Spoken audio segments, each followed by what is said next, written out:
real for just 1 second if we can. Talk about entrepreneurship. It's amazing, but also it will test you in ways you never ever expected. And nobody really prepares you for that part. That's what I'm here for. My name is Amber, and this is Grit to Growth. And around here, we talk about what it really takes to grow in life and in business. There's no fluff, no filters, just real conversations that help you stop spinning your wheels and start making moves. If you're feeling discouraged, stuck, or low key wondering if you even have what it takes to be a business owner, I made this video for you. Because trust me, I've been there and I've done that. And the truth is, grit will carry you further than any business tip ever will. So let's talk about the parts no one tells you when you're first starting out and how to actually win anyways. So let's have a real conversation, you and me, just you and me. Because entrepreneurship, it's not all about laptops by the beach and instant PayPal, ding, ding, dongs, right? Yes, we see that on social media. We see that on Instagram, but that is not the reality, at least not in the beginning, all right? People love to hype up the freedom, but they don't tell you what it really takes to make it work. So when I first started, I thought I just needed a cute logo, a business name, good energy, but I was not prepared for the mental roller coaster. Okay. Now, those things are important and those things will come. However, that's not what's most important when you're starting a business. So in this video, I'm going to break down 4 truths that most people don't expect when they're starting their own business. And hopefully this can help you in some way. If you have any comments or if you have any questions or you just want to relate and say, yeah, Amber, I know exactly what you mean, what you're talking about, then meet me in the comments. So let's talk about it. All right. So let's get to the first truth. Truth number 1. You're going to have slow days, slow weeks, and slow months. Okay. I don't want you to come out here thinking that all of a sudden, immediately when you get out here, whatever your business is, you're going to be making that $10,000 a month and consistently. As an entrepreneur, you've got to face reality that you're going to have slow days, weeks, and even months. Okay. Inconsistent income doesn't mean you're a failure. Okay. Listen to that sentence again. Inconsistent income doesn't mean you're a failure. It means you don't have a system yet. Now, do you have to have all of these systems and processes in place right from the jump? No. However, you do need to be mindful that you will need to put these things in place. So go ahead and make that a part of your business plan, of your business journey, your first quarter, your Q1 goals. All right. I need to have a system in place, a funnel in place, a CRM in place so that I can cut down on these slow months, these slow weeks, and these slow days. Eventually, once you get really good with your systems and processes, those slow months will come down to just maybe some slow weeks and then maybe some slow days until it's going to be a lot more consistent as far as the money comes rolling into your account. Truth number 2, you have to show up when no one is clapping for you. There were days when I was posting content and literally just got maybe 2 likes. And one from my cousin and one from a business page. And that's okay. All right. I didn't give up. You've got to have the mindset that in the beginning, that's just part of the game. You've got to build yourself up. You've got to attract the right type of customer, client, the right type of person that sees value in your client, product, or service. All right. So in the beginning, yes, you're going to have to keep pushing through, keep making that content, keep sending out those email newsletters, even if there's no one specifically clapping for you or cheering you on, because you will get there eventually. All right. You've got to push through that. You've got to push through that. Truth number 3. It takes real grit to stay in this game. All right. If you don't know what grit means, go ahead and get out that dictionary, Google, ChatGPT, whatever you have to do, and find your definition of what grit means. Okay. If you follow me on this page, then you kind of have an idea already of what it means. It means to dig deep. It means to have resilience. It means to keep pushing forward, find solutions. And so that's what grit means to me when I'm talking and teaching to anyone about growing a business. Okay. So it takes real grit to stay in the game. whatever the game is for you. Okay. Service-based business, product-based business, digital product business. Okay. You've got to have grit. There will be times when quitting feels easy, and it will be easy, but you can't do that. That's where the grit part comes in.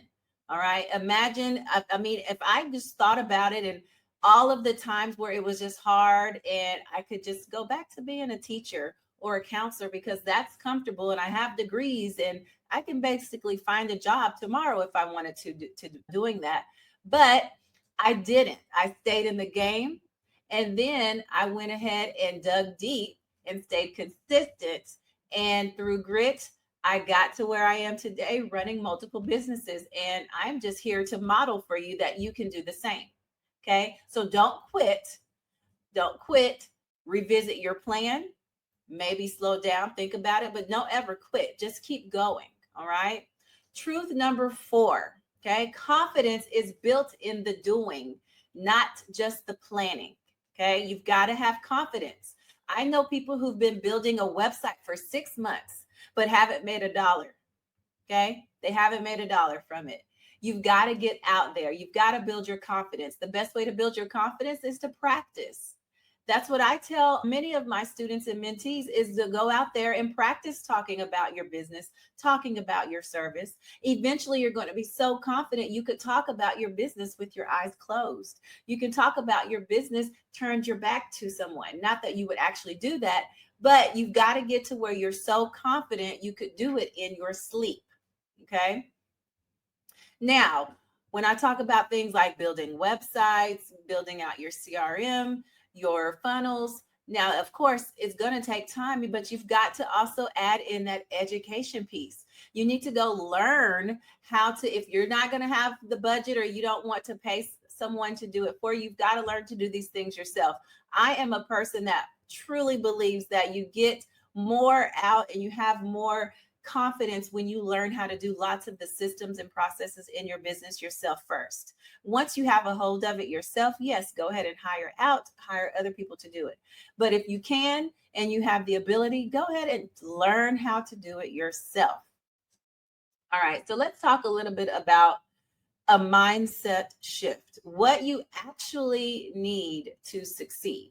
So if I had to describe this, I would describe what the first one as resilience over resources. Both are important, but you need resilience a whole lot more. Okay. You don't need all the tools, not all of them.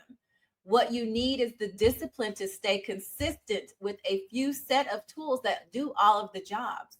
All right. I've had one mentee where we sat down and we went over all the tools and things that she had, and she was overspending by a good $400-500 a month just on tools and softwares and accounts, where one tool did 5 of the other jobs, like the same job of 5 other accounts that she had. So in reality, she had, I think, 10 or 11 tools when she really could have just had a set 3 and been disciplined enough to learn how to do those 3, use those 3 tools in her business. Okay. So you've got to have resilience over resources. Yes, use your resources, but you don't need all of them. There, I could name off about 8 different resources that do the same exact thing. You don't need all of them. Pick one, get good at one, utilize the one, and of course, that word, be disciplined. Okay. Progress over perfection. Okay. This one should have been number 1, in my opinion. Progress over perfection. Just because it's messy doesn't mean it's not moving. If you knew how many times I have updated my website, updated my funnel, updated and rebranded, you would be surprised. Okay. Because for me, I used to think it needs to be perfect, but it's not. So I went ahead and did what I had to do and kept moving, kept going through it to get processed. I would publish it, learn some more, go on about my business, learn some other things, and then update and republish. Okay.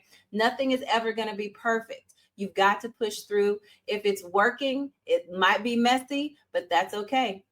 Let's go. Keep it moving. Get out there and start working and doing the work.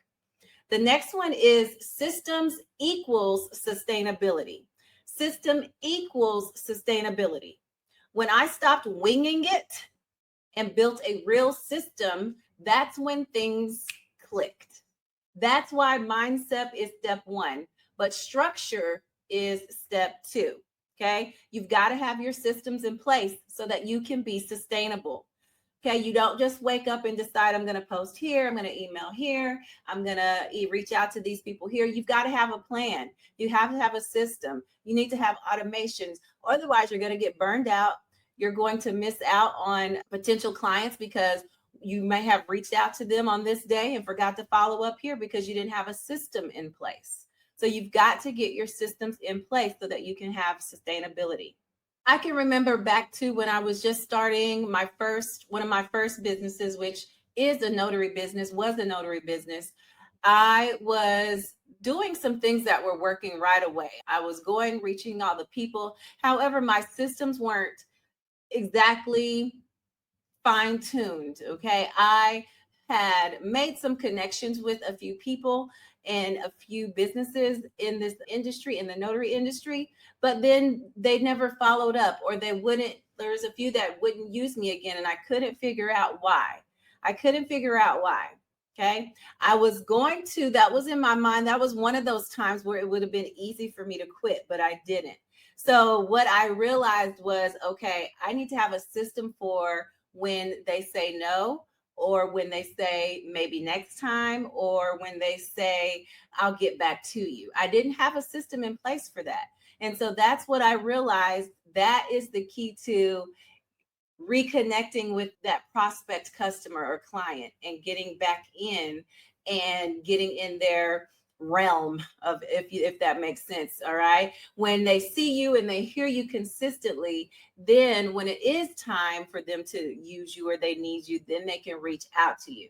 So once I built that system, that confidence, and I figured out that piece, the stress dropped a little bit more and my income became more consistent with lots of different direct companies utilizing my services. And so that is then when I was able to build out and scale the business outside of my local area. Okay. So that was my very first baby entrepreneurship business, which is still thriving and running today. But since then, you guys know, the ones that have been with me for the last few years, 4 years, know that I've got multiple businesses now, including a nonprofit. And listen, if you're sitting there saying, okay, I get it, Amber, I get it. How do I actually start building the system that you're talking about?